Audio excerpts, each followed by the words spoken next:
tension rises on the Ukrainian side, as Russia concentrates a massive force ready to attack. It's day 511 of Russia's operation in Ukraine. Let's dive deeper. Starting from the Kherson sector. Ukraine has shifted their focus as they did not achieve the desired result at the Antonovsky Bridge. According to the Russian sources, Ukraine is planning to use these islands in gray zone to gain a bridgehead in Hola Pristan. In fact, the probing has already begun. Sources say Ukraine in the past 2 days has launched numerous attacks on the small islands located in gray zone. But to their surprise, Russian forces already planted various types of mines in these islands, and also greeted them with artillery.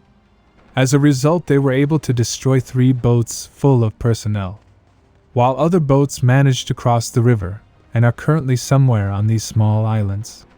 Russian sources reported Ukraine is using a Bayraktar drone to guide their units and help them in crossing the river. But unfortunately, on one occasion their drone flew too close to the Russian protected airspace. As a result, it was shot down. Russian sources discovered it was equipped with MM1 missile. Russian forces are on high alert, as it is expected that Ukraine will try to launch a big attack in the near future. Now moving to Vermitsky Ledge, Ukrainian forces are attacking Staromayaski from multiple directions.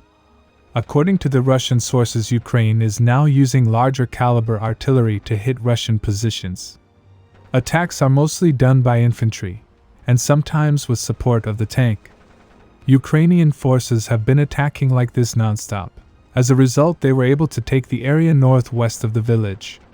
Russian sources say the village is still under Russian control, but Ukrainian forces did gain foothold on the first building for a short period of time. But Russian forces have destroyed multiple Western equipment in the process. Ukrainian forces, after taking this open fields north of Priyatny, are attacking the village with all their might. They use standard infantry assault tactics, as I said earlier. So far, no further changes were reported. According to Russian sources, due to some unknown reason, Russian forces are not able to perform regular rotation of their units.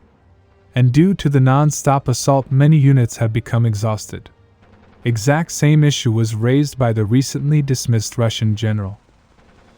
Now moving to the Kreminna sector. After gaining a relatively big area, Russian paratroopers once again switched to defensive mode. Currently, positional fights are taking place.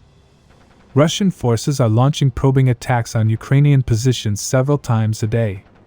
They are also doing the exact same thing in the Maryinka forest. We are seeing overall low intensity, as both sides are preparing for the next stage.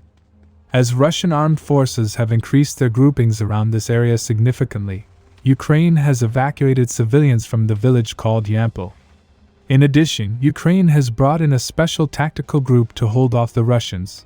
In case of a big surprise push, their strength is reported around half a battalion. They are hitting Russian positions with heavy artillery, but Russian sources say the damage has been minimal. Ukraine has also deployed additional forces to Liman. Yesterday, Russian armed forces launched a massive strike on Ukraine. They struck Ukraine with long-range ammunition, mostly Kalib missiles and Garin 2 drones. The Russian Ministry of Defense reported they were able to strike manufacturing facilities of unmanned boats and a large fuel depot of 70,000 tons, among other things, while Ukraine says they shot down most of the threats. Subscribe for more frontline updates. Let me know your thoughts in the comments down below.